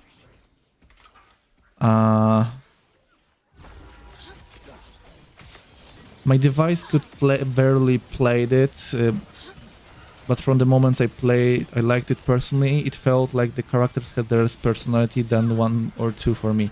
Do you mean the characters in terms of like there's characters that you engage with in the game, or do you mean like the playable characters having less personality? Because I feel I'm in, yeah, the player characters, huh? I mean, Zane has lots of character and I loved playing him, but I'm addicted to playing fast characters in games, so that may be on me, right? Anyway, you know, I think that in Borderlands 3, Zane has a great character, like great voice lines and reactions. Looking at 3, then looking at characters like Brick, Roland, Creek, Maya, Lilith, Mordecai. Yeah, but you know, for example, Mordecai was basically an NPC, right? Because when you were playing Mordecai in the first game, you basically had zero character to him. So that's something. Roland, to me, like, I'm sorry, Roland is the most boring and basic bitch character in the game for me. In the universe, I would even say. Nothing interesting about the guy. I know that it's supposed to be like this, but I don't enjoy this trope. Brick, I agree, Brick is great. Krieg too, yeah. Lilith, Maya, like, okay, they are okay. I am not like the biggest fan of them. I'm not that hyped. And you know, I would say that, like, from Borderlands 2, the great characters were like Krieg. I also really enjoyed Salvador with his character and his crimes list on the posters. Like, that was fun. But overall, I don't think that anyone outside of Krieg really shined inside their own game. Because, you know, when you play with Krieg, it's very noticeable that you are playing with Krieg, right? But when you're playing with, I don't know, Maya or Axton, it doesn't feel like they are the most interesting characters ever. Like, they are okay, but it's nothing extraordinary. Salvador barely has any backstory besides his crimes and his guns. Yeah, I mean, he doesn't have to be complicated, right? Not every story, not every character has to be super complex. That's maybe also good. There's nothing wrong with bringing in a guy that is just a criminal and enjoys destroying stuff. Like, that's okay in my eyes. Simplicity sometimes is okay, right? So yeah, I think that, like, if I were to say who's interesting in terms of lore right now, from Borderlands 1, Brick and Mordecai. Like, Brick is hilarious. Mordecai has a very nice character arc. I also have like a soft spot for characters that tend to get drunk in video games. Like, I'm not saying that I enjoy alcoholics, but you know what I mean. And then I think that I would rate from Borderlands 2. I would rate Krieg highly and Salvador because, well, they have very nice personalities to them, and Krieg has actually very nice lore. I also really enjoyed the Maya backstory that you could discover in Borderlands 2. Basically being used as a terror machine, right? Let me quickly... What can I do with this? Nothing much, to be honest. Okay. That's bad.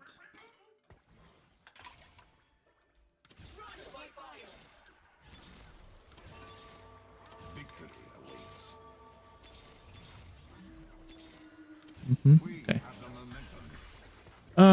Anyway. Yeah, like, and Salvador being like a small guy that is just crazy on crimes and can use 2 weapons as the only person in the universe, it seems. Yeah, Brick, Salvador, and Zane feel like they would get together well or absolutely horribly. There's nothing in between, I agree. I wanted to say that, for example, Zane gets lots of character refinement in Borderlands 4. So you can enjoy him even more, right?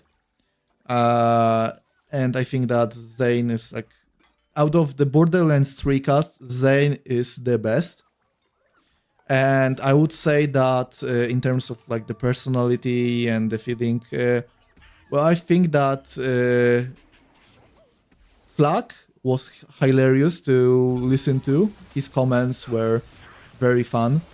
But, you know, I also feel like Amara, for example, has a good character lore design, let's say, since she's basically like a celebrity that kind of misses the celebrity times and picks up vault hunting to get some more fame and stuff. Like, that's a nice trope. I enjoy it. But yeah, I think that a lot of characters from the Borderlands series, like, they get better once they are not controlled by the player, right? So, the player characters get better over time, most of the time.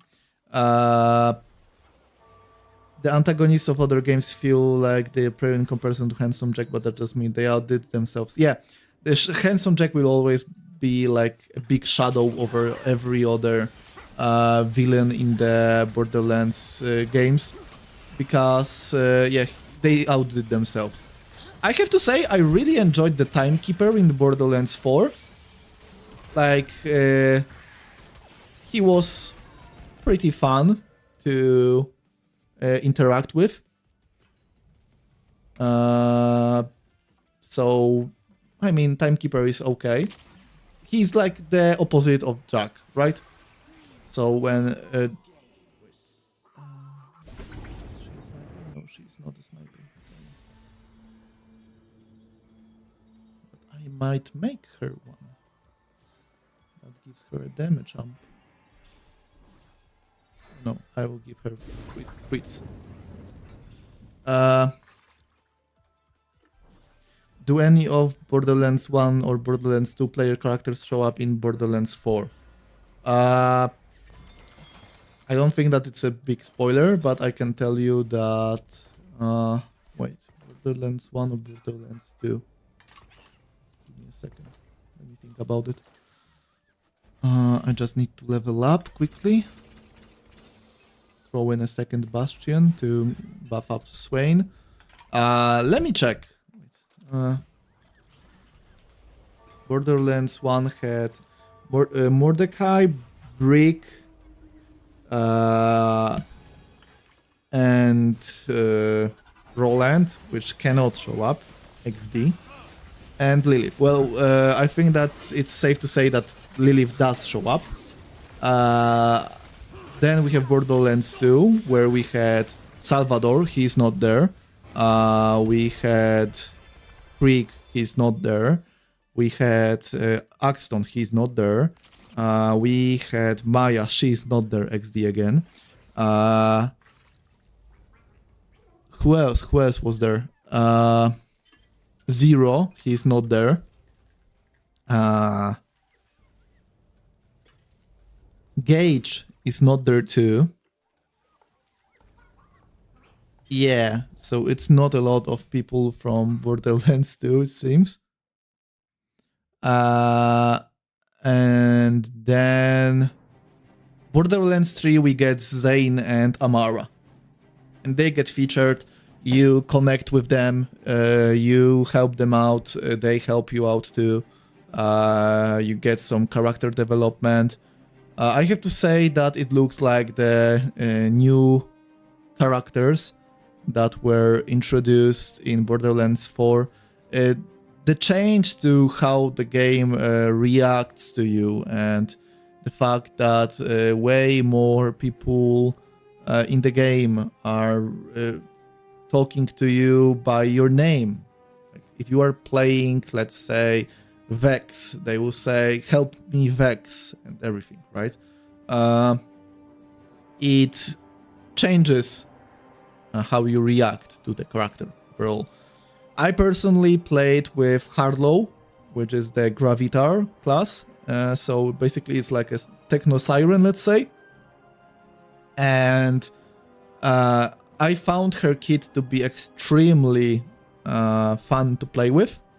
But I kind of find her character design in terms of like how she reacts to the world and what jokes she cracks to be mid, let's say, kind of mid. Like she is this nerdy scientist, and it's just sometimes too much nerdy stuff, right? So pretty small returning cast, but always great to introduce a bunch of new faces. True. There are some good new characters in the game. Like I really enjoyed, for example, Rush. Rush is like the gym bro guy that basically tells you to drink water and eat your protein bars and stuff. Like he isn't anything like super special or super inventive, but you know, he does his job well, and he's just cool to talk with and hang around with. Like I said, Zane is great in the game. I think that overall the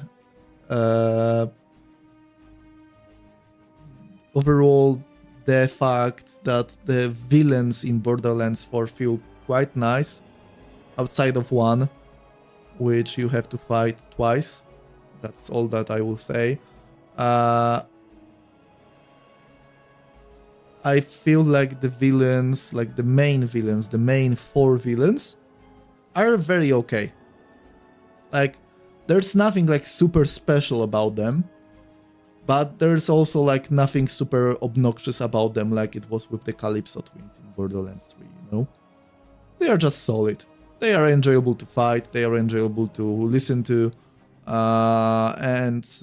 well, each of them has their own unique region, and it makes things just more interesting overall.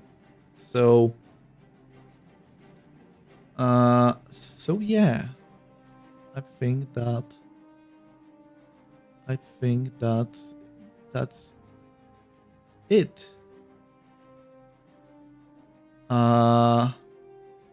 Yeah, I think that guys might be ending the stream right now because, well, I should get Borderlands for when it goes on sale. Yeah, you should. True. Like the price is kind of steep. Like $70 is a steep price. I think that it's worth the money when you think about how much you will be playing it if it lands on for you, if you enjoy it. Like there are hundreds hours to be found here, you know. But you know there is also like in 45 minutes Battlefield 6 comes out. And maybe someone is a fan of FPS games. If he is, well, he most likely will be buying Battlefield 6. There are things like Megabonk, which is like a huge hit right now, that people also have been enjoying quite a lot. So there's a lot of games to process, and I don't blame anyone for wanting to wait for a sale. Like, I bought the game. Yeah, Silksong is also out. Yeah, I need to play the first Hollow Knight. I need to play it first, and then get to Silksong. That's my plan. Anyway, I encourage you guys to play Borderlands 4 in the future. I would also, I will also say one thing. Before I end, I wanted to... Wait. Let's go like this. Okay. Browse the image. And it should be somewhere here. Where is it? No! God damn it. Oh, here it is. So, guys, this game should also have your attention. I think that Hunt Showdown is so underrated by the general audience. I think that it is one of the greatest FPS games ever made. I think that... yes, that is Hunt Showdown. I enjoy Hunt Showdown a lot. I even did a 2-hour stream yesterday of me just playing Hunt Showdown solo. And there was not a lot of people watching. Like, a few, let's say.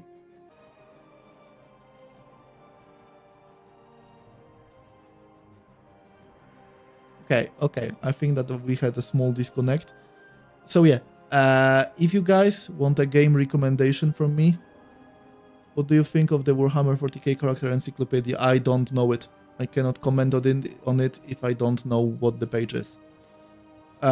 Anyway, if you guys want a new game to check out, and spend your time and money on instead of buying a new battle pass in Tacticus, give Hunt Showdown a try. It is scary, it is hard, it is painful, but it is so much fun. And if you wonder if the game feels good or looks good, you can check out my last stream that I made on the channel. Basically, what is it called? It's called Learning to Play Solo in Hunt Showdown is Soul Crushing, and well, it is soul crushing, but it is fun too.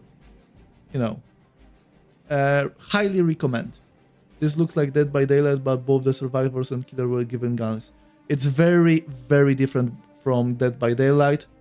You can say that it's more like Escape from Tarkov, but you give everyone Western guns, and there is a zombie apocalypse, and there are demons and exorcism everywhere.